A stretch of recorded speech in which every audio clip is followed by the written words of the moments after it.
Welcome to Mormon Book Reviews, where an evangelical encounters the restoration.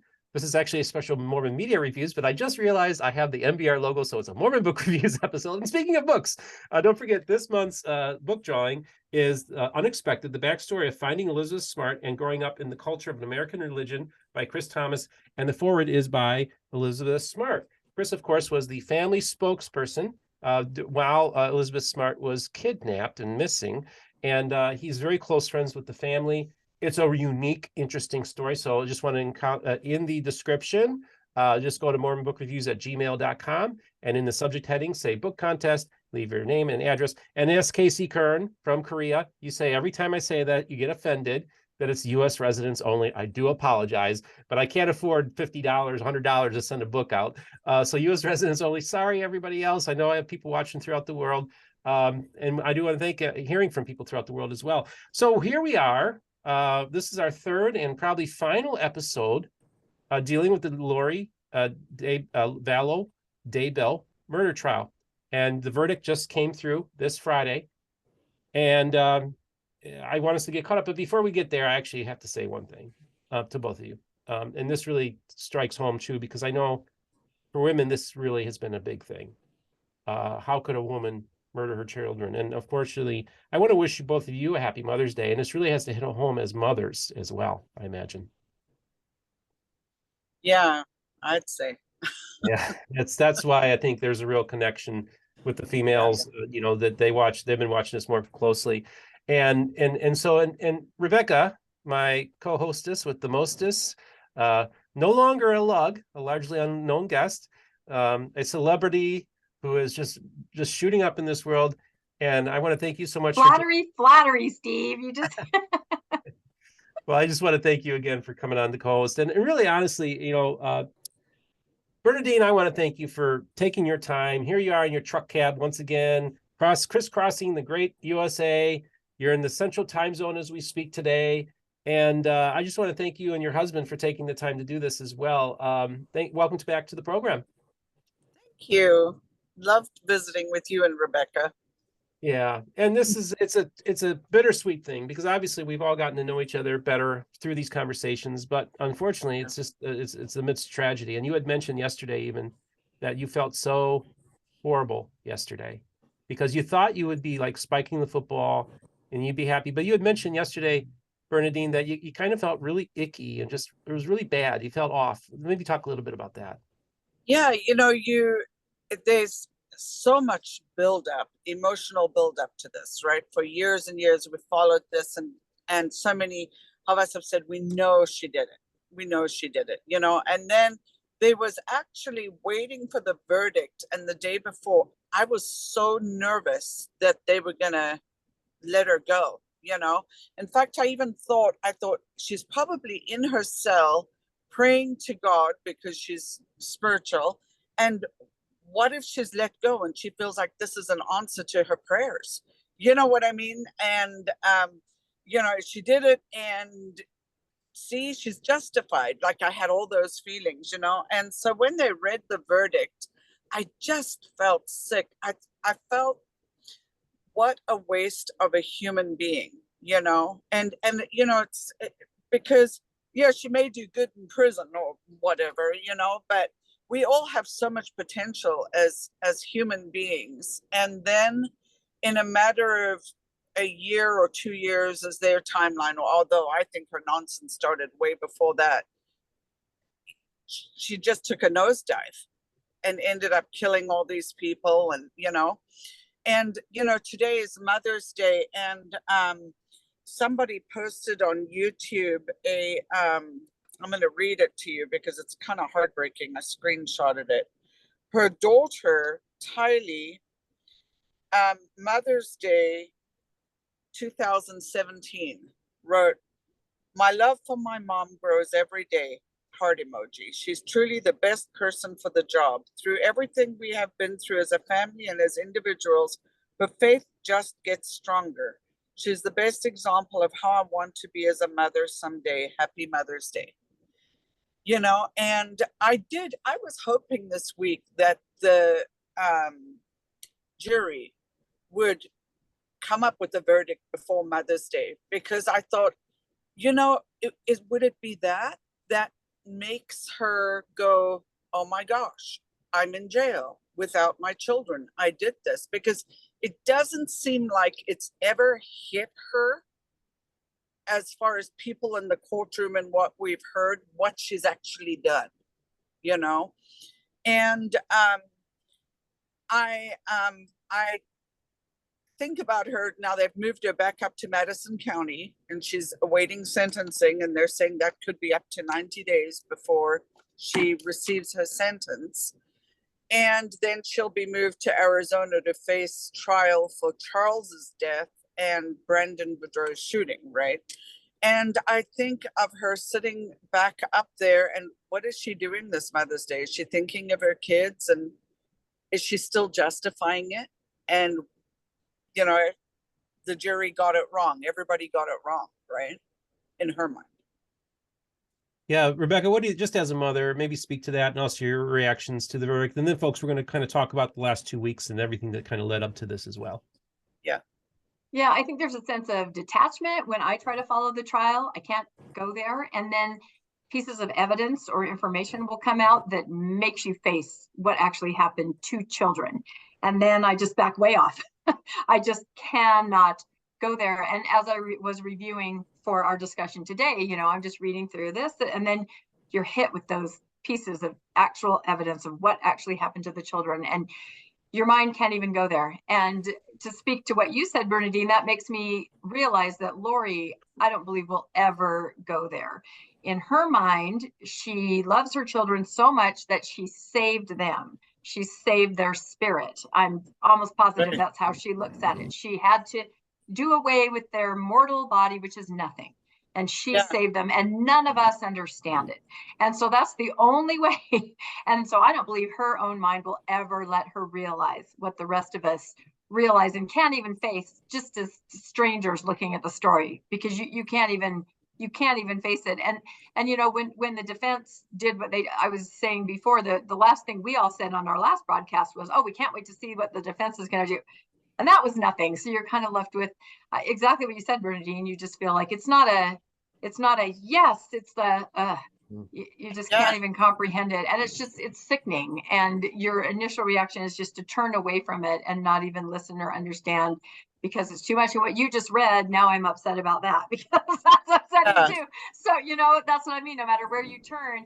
And so for Lori, she must just be completely turned off in her mind. I don't think she understands at all what's happening. So, So, and I was in the, I think it was Difficult Research is the name of the YouTube channel that has taken some snippets from my interviews. And I was in their live chat when the thing was going on, was in communication with them. And just to even see the reactions from everybody else, that they were, it was celebratory, as you might imagine. But yeah, it was just kind of to be plugged in that way. It's just so, it's just like, I was talking to my mom today, and I was explaining to her, what's her name? The woman prophetess that was giving all those predictions. That talked about the city, the 10 cities. Yeah, Julie Rowe. I just was telling her, I said, you know, there's a lot of people took her very, very seriously. And I've heard from TBMs repeating her prophecies to this day to me, kind of like being surprised by that. So the impact that Julie Rowe played on this, I just kind of to explain to my mom. And then every time I would like talk to friends about this program, like this series that I'm doing, I would just say, it's just so evil. It's just so horrifying to think. And it just gets me very upset, even just thinking about it. It's such a terrible thing. And it gets very upsetting to me, you know, just to see all these things that have happened. And it has affected me too, you know, and I almost don't, I have to almost unplug myself from it, because I don't even want to think about it. I have to, because for my own mental health, you know, just to think of it. But, you know, so that's kind of been my response to this whole thing too, because it's just so horrible. And it's hard to even put into words when I explain it to people. And then to try to explain the culture and the background and just all that's happening. And then just the kind of the people that kind of put up, like, weren't fully cooperative. There's just a lot of things that were going on, the politics and everything like that, that makes it so unique, so the Rexburg area. And again, this is not I'm not bashing the regular folk of Yeah. our experience, but we have to acknowledge that there are some systematic things that were done that kind of enabled some of these things to happen as well. And so we all have to be aware of that too. And whatever institutions we belong to or organizations we belong to, we always have to look out for people like this and this kind of behavior. So this can be kind of a good teachable moment for us all to make, if you see something, say something, be aware of this kind of stuff, because it's capable, it's able to happen in any way, shape, or form. So I wanted to, Bernadine, I was just wondering, since we had our episode, and by the way, we've been getting great feedback on our these episodes. I want to appreciate the people in the community, maybe who don't normally watch this type of program, who've been participating in it. I know we've been getting great positive feedback. And just so you know, folks, we already discussed that when the Chad Daybell trial or whatever happens there, Bernadine will be back for that. So Bernadine, maybe let's just talk about the last 2 weeks, about the defense, what they kind of the arguments they're making, some of the developments that happened that led up to the verdict. Well, the prosecution, they called in their final special witnesses, right? And a lot of it I felt like was kind of repetitive, but then they would add a little tidbit. And so it felt like they were fleshing out their case more as they were wrapping it up. And then it went to the defense. And the thing that was surprising is everybody was wondering, okay, is Lori going to testify? Is she not going to testify? And they came back and said, we don't feel like the state has proven their case. And we don't have any witnesses because we don't feel like you've proven your case. And Lori's not testifying because we don't feel like you've proven your case. And it was such a shock because it was almost like she was flipping everybody off, and saying, there you go. You know what? I'm me and I'm going to get away with it. It was that kind of a feeling.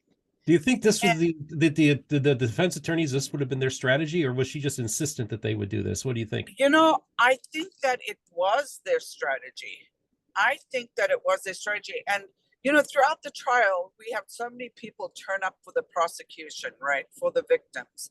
And nobody turned up for Lori. On her side of the family, her uncle Rex turned up. But not for her, for the victims, and but it was I think that part of the thing that was so upsetting about that, though, is she was just determined that she was going to get away with it, that this was all so stupid, none of us were getting it. The same thing she was saying to Colby and her sister on the phone calls is, you guys don't know what happened. You don't get it. They're happy. And so in other words, this whole lawsuit was just a frivolous thing. And so the prosecution closed and they pretty much did go through the whole trial. They'd set it up that this was sex, power, I can't remember what the third thing was. And they went through that and proved their case in their closing statement. And then her defense stood up. And the one thing Lori had said to her defense was that she did not want to throw Colby under the bus. I'm not Colby, Alex under the bus. And she did not, her brother, and she did not want to throw Chad under the bus. And Jim Archibald stood up and threw them under the bus. He said, so if you think about Lori, we've heard that she absolutely believes everything that she has said. And that, like Rebecca said, she did this for her kids, right? Although she hasn't admitted it, but, her beliefs show that. But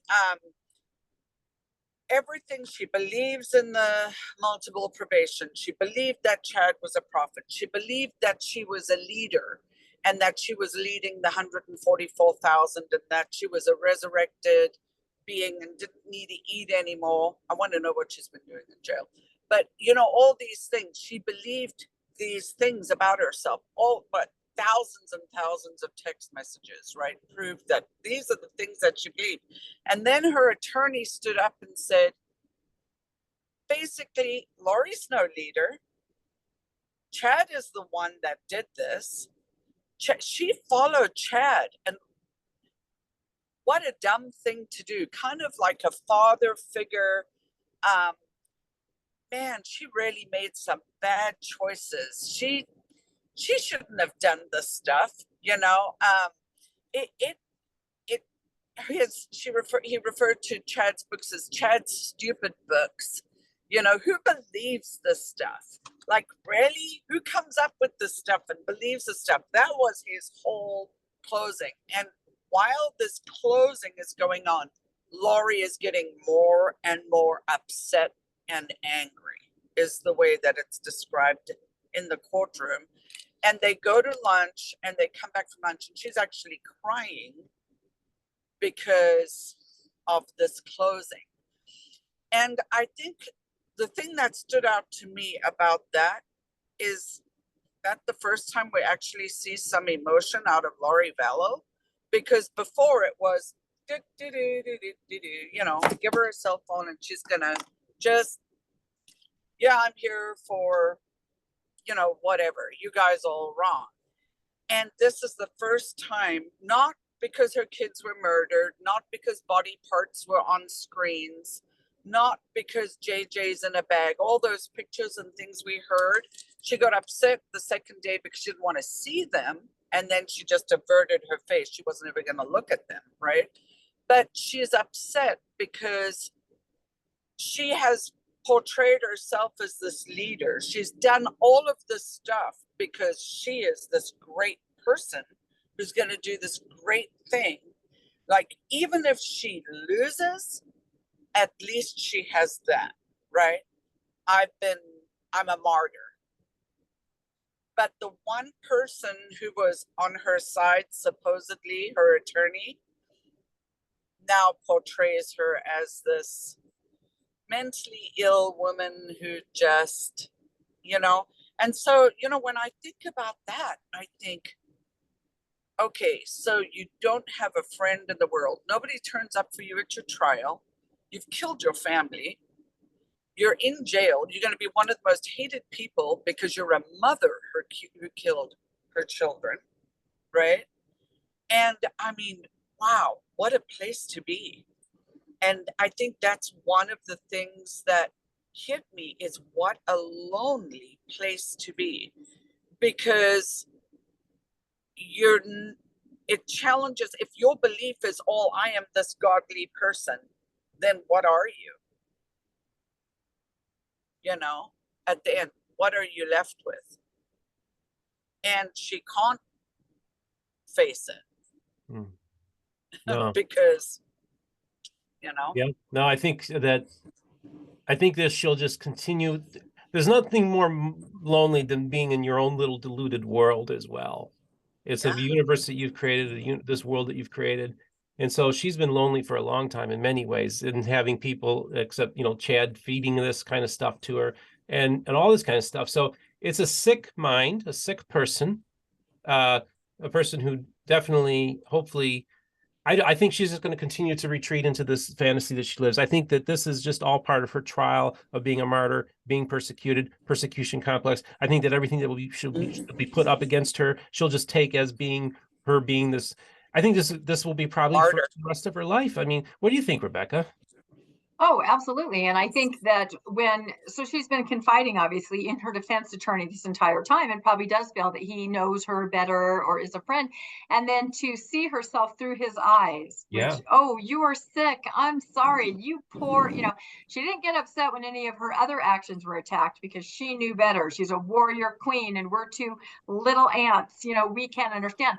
But here's this person attacking the actual delusion of her being this goddess, and that's where maybe a little bit penetrated her brain and she freaked out, because that can't happen. I mean, like you said, she'll spend the rest of her life in jail, I'm sure, but she'll be a martyr. And she knows that in the next life, she will be the warrior queen standing there with Chad. This is nothing. This is a blink of an eye, and Yeah. I'm sure that's how she sees it. And that's why she's compartmentalized it. But yeah, when her defense attorney said that, for 1 second, I think she might have seen that maybe other people are laughing at her. I mean, not laughing because it's not funny, but just think she's absolutely ridiculous to have, because there are millions of people that don't believe that, right? Oh my God. Right. Although I will say that there seems to be, to me, like you talked about Julie Rowe and all of that, there seems to me to be sort of an increasing, attraction to mysticism in several areas of the LDS Church. I'm not sure what that is, but I've kind of seen it in different little areas. This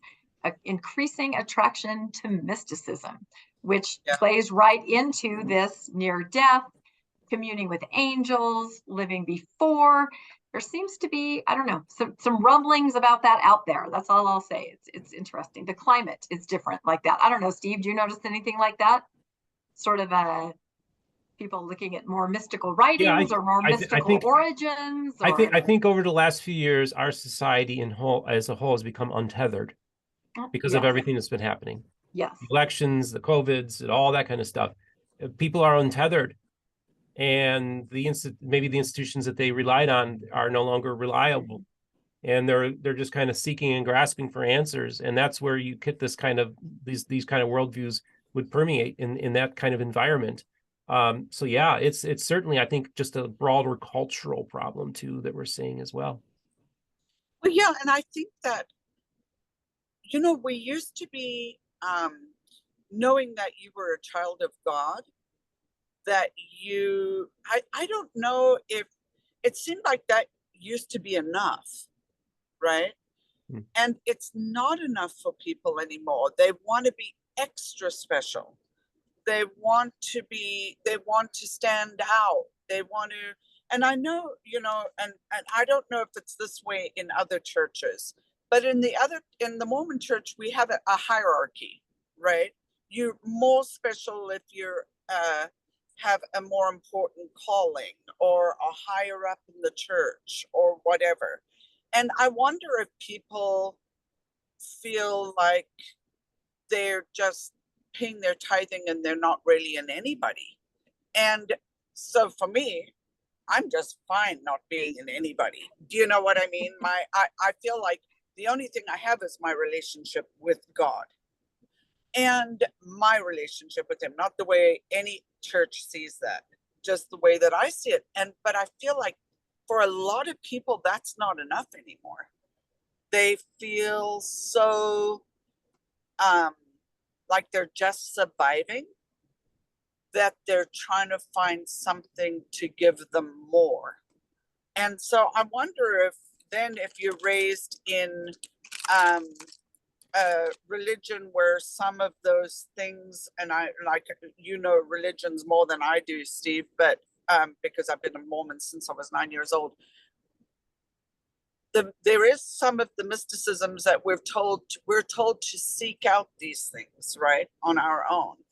And so then I wonder if people, if they don't have this anchor to God that says you're enough, that's all you need, if they're saying I need way more. So I think that, it's interesting because I see it in my evangelical world where we have these prophets that are saying, like, for instance, that Trump won because God showed them that they won. And so there's and all this kind of the craziness that's on our side. And it's here in my Christian community. I mean, I see it every day. So it's real. It ain't just some theoretical thing. I see it every day. And many of those prophets have come through here in the past. So I'm aware of the same thing. I think this also has to do with the idea of, we could even secularize it a little bit too, in that we live in a world that's called a celebrity culture. Everybody wants to be a celebrity. Right. Everyone wants to feel important. Everybody wants to get the clicks and gets all the views and all this kind of stuff. And so everybody wants to be a star or be important. And so I think that's a broader thing that we have in our society as well. But then you add the layer of religion onto it, Then you add something like, well, I'm special because I'm called of God, or I've been set apart, and all this kind of stuff. And listen, folks, I say things sometimes too, where I say God believe God's hands on this endeavor, and I believe God's all this. And I get where people could say, well, and I even had people comment, like when I was on Mormon Stories, like, no, I'm a little leery of anybody that would say God is having their hand. And you know what? I get that too. I get that too. Yeah. I understand, because we have to be so careful that we don't, because there are so often when people can say, well, God told me this, and then they're taking advantage of people too.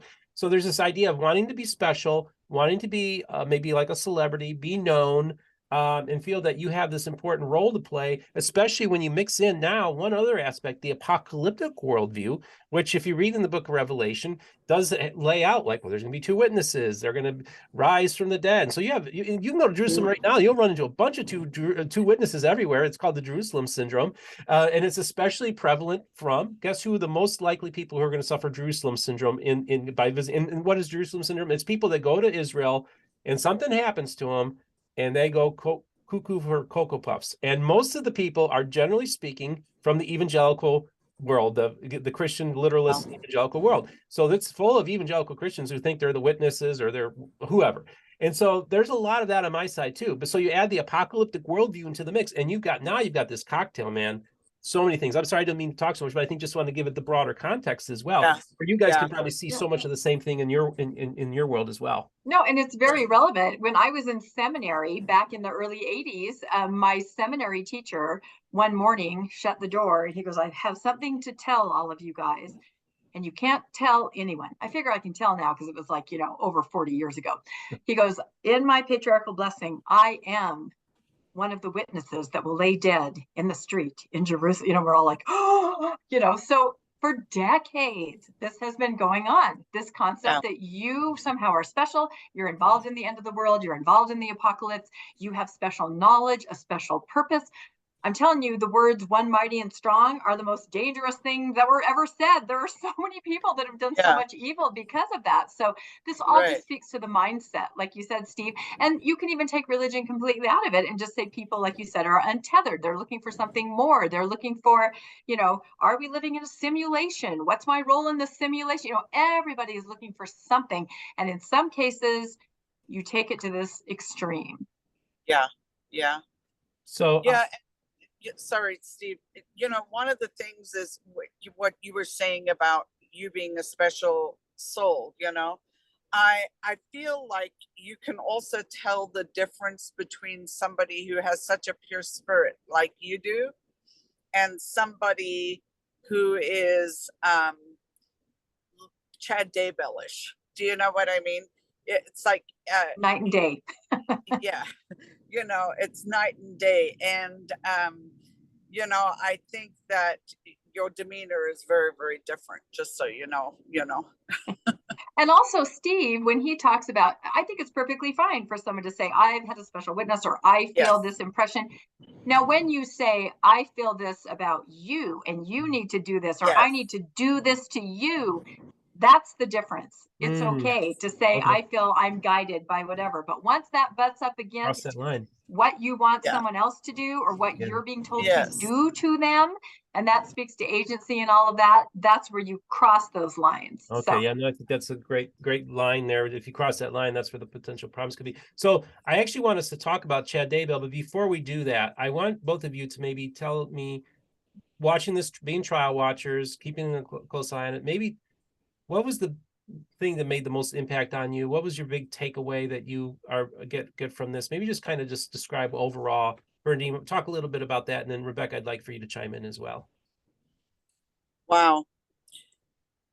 I think when the story first broke, my take is when it kind of hit my heart the most, and it's about the conversation we just had, is I would study my scriptures and I would have thoughts and feelings about things, right? And I would think, wow, that's the Spirit telling me that I need to do this, right? Move to Missouri, for instance, okay?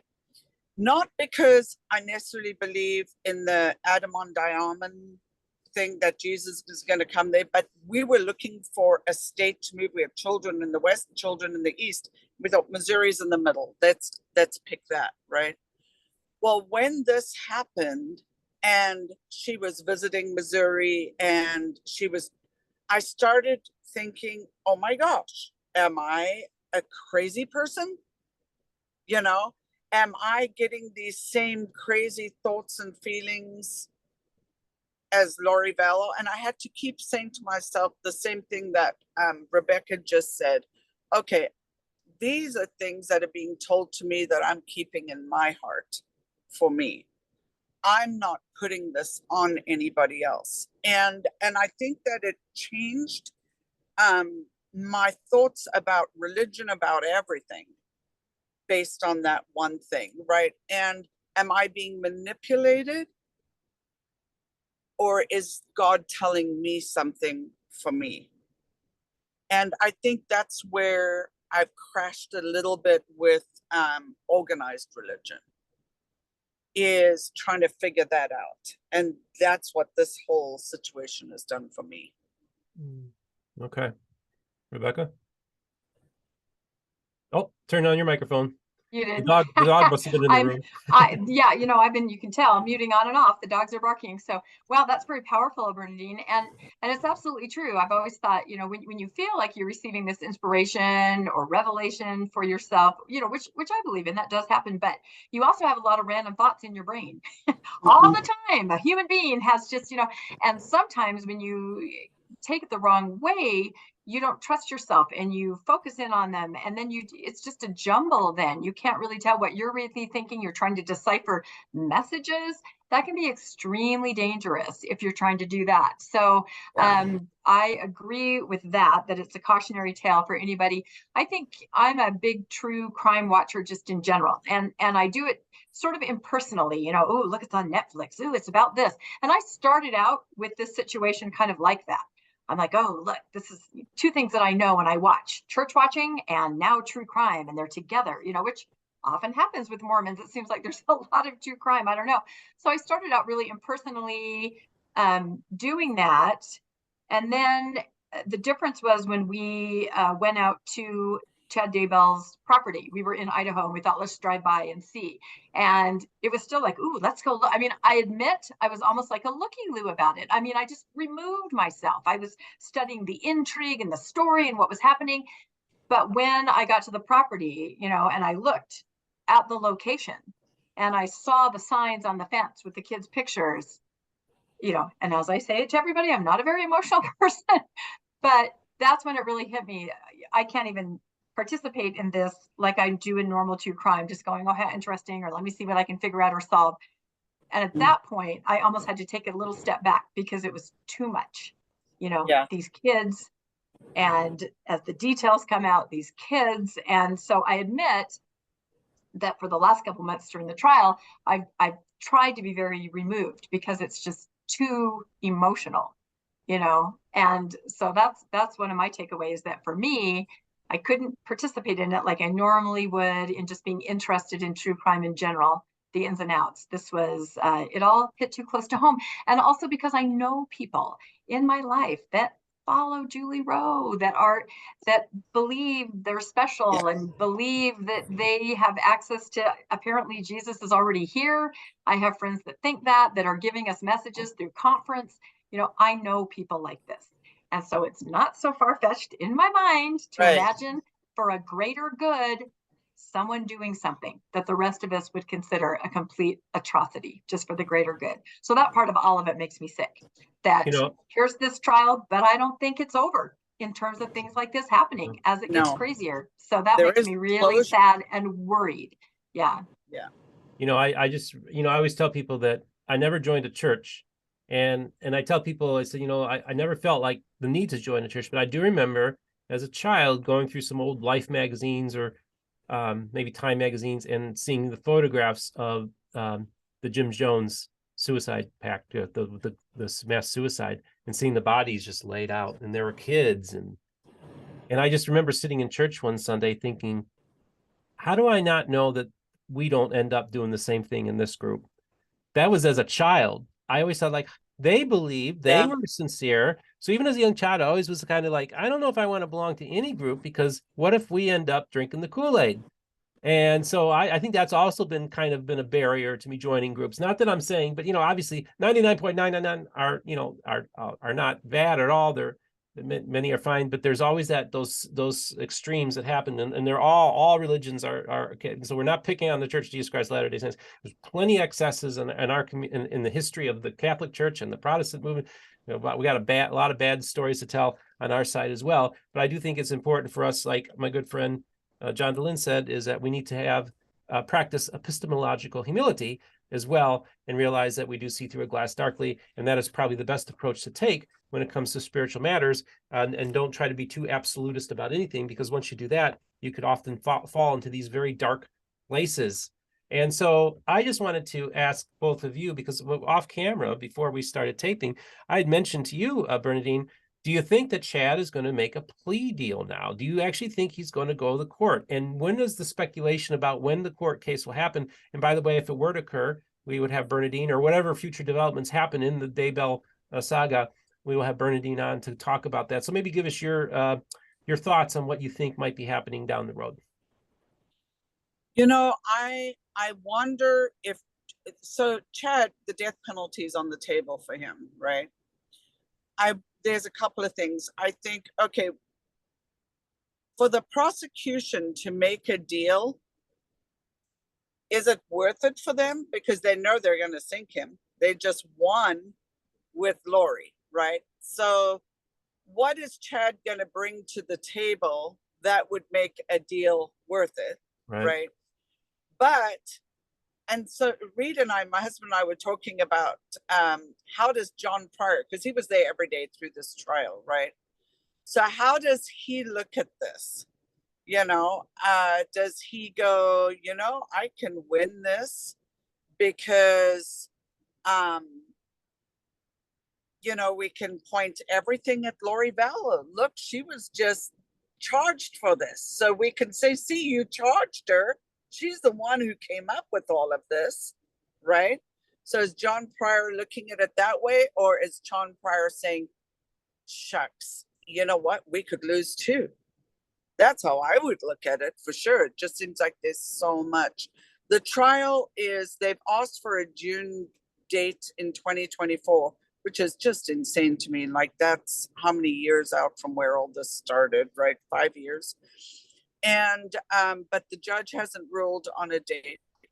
And then I still wonder if he's going to end up receiving more charges. For instance, I don't see how they can separate him from the Charles Vallow murder, honestly, except that maybe they just like, you know what, we've got enough. But yeah. But I don't think, I have heard, and I tried to find out for sure, because it's been going among some of these groups that I follow, that he has a photograph of Tammy on his wall in jail, not of Lori, of Tammy. And I tried to find out if that is absolutely true. The people that had mentioned it are pretty trustworthy. But I think that right there also says something. Yeah. Wow. Yeah, that would be it'd be interesting to see. Yeah. Wow. Yeah. Well, before we wrap this up, Rebecca, was there anything else that you wanted to talk about? Well, now I'm just thinking about that. That is very interesting, because that to me says that perhaps, we've talked about Lori never coming out of her delusion. Perhaps he is, or has come out of this whole delusion to the point where he's saying, what did I do? And here's Tammy, my wife, and it was all just fine prior to getting involved in all this. So that's very interesting, because if he has come out of his delusion, how does that inform his defense, or even what he decides to do? That is really interesting. I'm going to have to dig into that. So his trial would be, I think, even more fascinating than Lori's. So I hope he goes to trial, and I hope it's sooner than a year and a half from now, because that just seems too long. But either way, I think there'll be more revelations. And then I say that the three of us need to get a ticket and go together one day. That would be fascinating. Yeah, Well, you maybe never know. Lori's trial in Arizona, that's starting pretty soon too. And I wonder Yeah. if there will be more things that come out. See, I'm very interested in that one because I feel, I've watched several different documentaries with poor Charles, right? Trying to express what was happening. And I even said to somebody the other day, if he just could have, I don't know, articulated it better, although it was insane, Yeah. really taped her. I know he tried to contact the family and the police, but he just couldn't get out what was happening. If he could have taped her or gotten it to the right people who would believe him, all of it would have ended right there. They would have seen that she was dangerous, but he just couldn't, was Right. too believe. All he could do is kind of, there's that one scene in the documentary with her son where he's just wandering around outside going, I'm locked out. She says she's a priestess, and I'm almost like yelling at the screen, say exactly what is happening, seriously, like Right. tell them, Yeah. So there's Yeah. all these pivotal points where things could have changed, but of course, no Changed. one has Right. experienced anything like this or could even imagine it. We can now, hindsight, Yeah. but yeah. So I'm very interested actually in that trial in Arizona too, just to see if anything else will come out that will impact Chad's trial. So I don't know. It's an Okay. ongoing saga. Yeah, for sure. Well, Bernadine, just want also the patience of your husband to put up with this too. We really appreciate him. Tell him, hey, we thank him. Oh, I'll tell. He's giving you a thumbs up. He really loved you, and you just, like I was saying, yesterday we just needed some relief from this, and we're like, okay, Stephen, let's see what we haven't listened. We were watching one after the other, and I hear the sniffling, and I look over, and he's just got tears pouring down his cheeks. He goes, man, I just love that guy. I love he loves the things you say, the way you express yourself, and that there's just so much purity in your heart, and you bring a lot of joy to this truck. Well, I'm glad I'm able to do that now. I'm just a dude Yeah, in you a are. 50-year-old mobile home, drives a 15-year-old car, has about 2 or 3 pairs of jeans to his name, buys his t-shirts at the thrift store. I'm just a dude with a camera. But I want to But thank you because, but that's so important to hear that, look, you bless me. I know I blessed you. That's what it's all about. Loving each yeah, other and just letting Jesus operate in your life and try to be a better person. And yeah, let's just all work for that. Right. And then, yes, so I appreciate it. So Rebecca, once again, thanks again. We always love having you on the program, and you're just such a joy to have as a friend. Hopefully I'll be seeing you soon. Maybe I'll see you if I go to Sunstone, I'll see you in July. That's the Oh, for hope. sure. Yep. I already took the days off work. I last year couldn't go. I'm definitely going this year. So the question is, Steve, are you going to referee that kickball game again? I hope so. That's always a hit. Last year I did the kickball tournament between the polygamists and the Exmos. And I tell people, yes, I was. The polygamists did win in extra innings because I said I did throw it to their. I rigged it in their direction because they bought me off with shares for the Bishop Coyle's Dream Mine. They gave me a share and paid me off. I'm just joking. Well, that's not. Now you cannot be the referee, Steve, if you're taking shares of the Dream Mine. So, and also, I just want to say too, folks, this Friday, the 19th, I will be in the Kansas City area to be speaking at a Book of Mormon rally with other evangelicals and other representatives of the Restoration. So those of you who are in the Kansas City area, check us out. I do have a video. Just watch my video, the previous video I did about the Book of Mormon rally, and that has the contact information in the description. And I'll put it in the description for this video as well. And so I look forward to seeing all of you out in Missouri, and I'll be there for the weekend. So maybe we'll even do an impromptu meetup like I did a couple times in Utah. But either way, I just love all of you. I love you, Bernadine. I love you, Rebecca. Thanks for coming on today. thank you. Thank you. And I just want to remind you that go to MormonBookReviews.com for our merch store where we have coffee mugs. There we go. Or excuse me, hot chocolate mugs. Oh, they're coffee mugs for you, Rebecca, right? Or whatever. I think it's right whatever. now I have root beer in it. So Root beer. Okay. anything.